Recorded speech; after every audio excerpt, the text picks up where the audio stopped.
Hello. You hear her? She's working.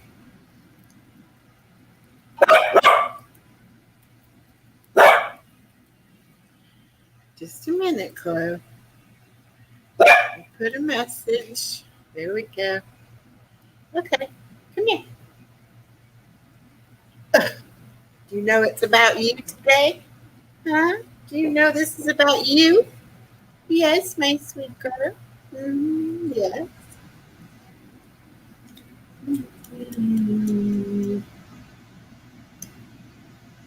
All right, let's play a video. You want to play a video? Let's see, let's listen first.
Yes, my sweet girl. She won't quit giving me kisses. She's so excited. Yes, she's so excited. We just wanted to come on and do a live tonight so y'all could get to see Chloe a little bit more. And I put together several of her videos into one large video that I'm going to play a little bit later on. Let me tell you about my Chloe. Mm, mm, mm, mm. She's the best dog I've ever had. Um, she is an emotional support dog. Now, some of you may not know what that means. She is not a service dog. She does not go. Stop. She does not go everywhere that I go. She does not do well around a lot of people. And she is so protective of me that she could get herself in trouble just because other people would be around us. Also, she doesn't want to ride in a car unless she can sit just like this on my lap, which makes it very difficult for me to drive. So, Chloe is basically here at my apartment waiting for me to meet her. And I do meet her quite a bit. Um, I've gone through several illnesses and several surgeries. I've gone through a bad divorce. I've gone through my only child growing up, getting married, and moving out. So I became an empty nester as well. All of these things can give a person stress, anxiety, depression. And because of that, Chloe is so bonded to me and so in tune with me that whenever I'm having feelings like that, it calms me down just to talk to her and pet her. She does sleep with me at night in the bed, which gives me comfort. But she is my girl. She is the best dog I've ever had. She knows when I need something.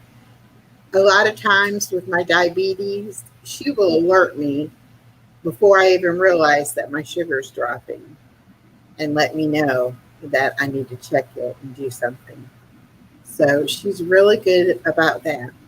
Now, service dogs are dogs that people take with them into stores and restaurants and go in the car with them and are basically with them 24/7. Those dogs should be trained to be out in the public like that. And also, they should have certification. They should have vet records, where they can show you they've had their shots and things like that. So there is a difference. But I'll tell you a little bit about our story. I got Chloe when I was 50 years old. She was going to be a dog for my teenage daughter at the time. A girl at work. I had lost a Chihuahua that I'd had for probably 10 years, a little boy named Ringo. And when Ringo passed away, I said that was it. I was done. I was not going to let my heart be broken again by losing another beloved pet. So I said no, I was done. Unfortunately, my daughter was not done, and she wanted a pet. So a girl at work had a mother dachshund and a daddy chihuahua that accidentally got together and had a litter of puppies. And Chloe was one of those puppies. Now, hold on a second. Oh, hi, Kristen. Thank you. Thank you for coming by. I was just telling everybody about how I got Chloe. The girl at work that, they had the puppies and she didn't really know what she was doing as far as taking care of them. And so when they were like 5 weeks old, she said, you can come get the puppy if you want to get the puppy. Well, how could I say no? I didn't want to get the puppy. So anyway, just so it happened, it was my 50th birthday. So we went and we got the puppy, and I'm not joking when I say she could fit in the palm of my hand. She was tiny. And she didn't know how to eat or drink. She wasn't weaned off the mother yet. So immediately we had to run to the pet store. We had to get, replacement milk. I had to get a bottle. I had to, quick figure out what I was going to do with her. And she was so tiny, I actually used a Rubbermaid tote as her bed. I put a heating pad wrapped up in a blanket. I had some old baby blankets from when my daughter played with dolls. I used those with her, would wrap her up in those. And so every 2 hours, I was up feeding her, just like you do with a newborn baby. And because of me having to do that with her, of course, Chloe and I bonded. Now, my daughter, she gets along great with Chloe, and Chloe to this day, they're sisters and they play, and they, if I have to be in the hospital, say, or go out of town or something like that, my daughter can come and stay and take care of Chloe, and that's not a problem. But Chloe wouldn't really leave my side. She was bonded to me, and I was the mama dog, and that's how that was going to be. So I said, okay, I guess I'm going to have another dog. And as luck would have it, come to find out, my daughter really is more of a cat person. And she found, I know you're not comfortable, baby. She found a cat that needed to be adopted. And the lady had actually gotten it to be a barn cat out on the farm. And the lady had about 5 indoor cats. And the lady said, this cat was just too cute. She couldn't let it be a barn cat, but she really couldn't have another cat. That's what she told my daughter. Well, we got the cat home, and I made that appointment. We took the cat in to have its first round of shots, checkup, and all that. Well, the cat had tested positive for the feline AIDS virus. And that's why the lady couldn't keep her, because she didn't want her to give it to all her other cats. And so we'd had the cat for 2 days, and they said, well, you can do one of 2 things. You can have her put down, or you can go ahead and, see how it affects her. She might get very sick. It might be very costly to have her, but that they did not recommend us having her fixed right away, just basically financially to put that money out in case she was going to pass away. And I think my daughter was 13 or 14 at time. Um, she had to be a little because she just turned 25, so she had to be. It's been Chloe's almost 10, so she was like 15. Anyway, I could not bear to say, okay, you have to give this cat up, And she'd already started bonding with the kitten and everything. So I said, okay, this is what we'll do. We'll take her home, we'll raise her, we'll love her. If she does get sick, we'll take care of her the best that we can. And if we need to put her down because she's suffering, we'll do that. But we'll hold off on getting her spayed until she's like 6 months old. And then the vet said, well, they could retest her at 6 months old and see if she still had it, because sometimes it was that the mother had it and that it was like a false positive. Yeah. So we went ahead and we did that. And the cat's name was Possum. So we kept the name Possum. She's a big black and white cat. I should have had a picture ready to show her. Anyway, she made it 6 months, was never sick a day at all. We went to the vet, had her checked again, and she was negative. So praise the Lord, we got to keep old Possum, and we still have Possum. My daughter has her. She's in a transitional period right now, getting used to my grandbaby, who is 13 months old and walking and talking and says cat instead of cat. And she loves the cat, but the cat's not too sure about her. So right now they're going through that. But the cat, she's a good cat, so it'll be all right. But I did not bond with the cat because I did not want to take that and have it, be that the cat liked me better than my daughter or anything like that. I wanted it strictly to be my daughter's cat. So the cat and I, we both have mutual respect, and we love my daughter, both of us. And so I kind of don't mess with the cat, and the cat doesn't mess with me. Now, when I stayed at my daughter's, when the grandbaby was born, I was there for the first 6 weeks. I did the night shift for them with the baby, and the cat and I had several encounters, although she never hissed at me, she never tried to bite me, she never scratched me, nothing like that. She just didn't like the fact that I was there, and I think was very happy when I left. But anyway, so my daughter has her cat, and I have my Chloe, and I don't know. I just love her to death. She's a great dog. I'm going to put her down because she's a little uncomfortable. I'm going to put her right in the chair.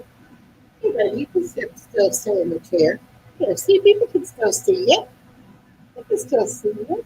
She's probably going to go lay down. That's what she likes to do the best. Let me go ahead and show this video. It's a little bit, it's not too long, probably about 8 minutes long or so. And then I'm going to end this. So let me pull up this video.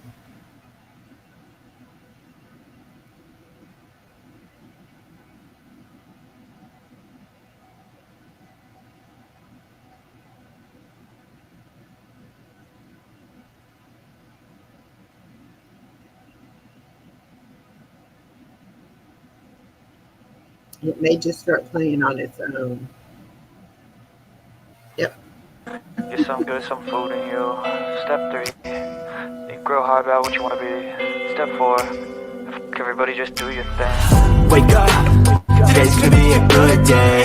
Wake up, today's gonna be a good day. Wake up, today's gonna be a good day. Wake up, today's gonna be a good day. Wake up, today's gonna be a good day. Wake up, today's gonna be a good day. Wake up, today's gonna be a good day. Wake up, today's gonna be a good day. Yo, set your affirmations, aspirations. I got shit to do, the aftermath of preparation. Good food, good mood, blood is...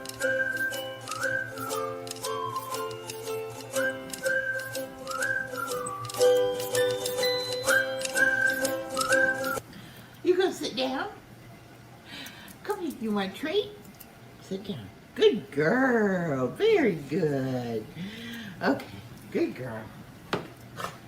Hey, what you doing? You gonna go outside? You want to go outside? I don't know. Maybe in a little bit. You love looking out that door, don't you? Okay, one more time. One more time. Come over here. Over here. Good girl, Chloe. Sit. Yes, look at my good girl.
All right, I think it's finished.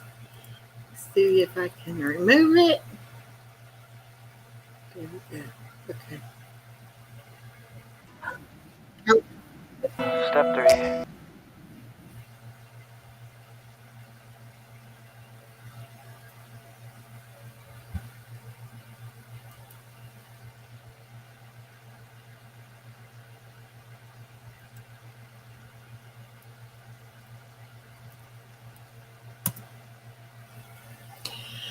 Okay, well, this was really fun. I'm glad I had someone I've met in another chat room come by. She also has a Chiweenie, so we have that in common, and we're both grandmothers. We both have little granddaughters, so I really appreciate her support and that she came by.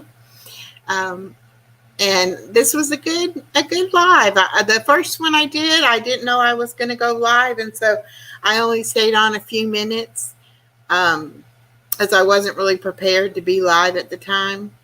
So this one I planned for, and I'm glad that it worked out and I was able to do it. It'll be on the channel, so you can watch the replay if you missed us. And thank you all so much. Good night now. Have a great day, rest of your night, and we'll see you on YouTube. Bye now.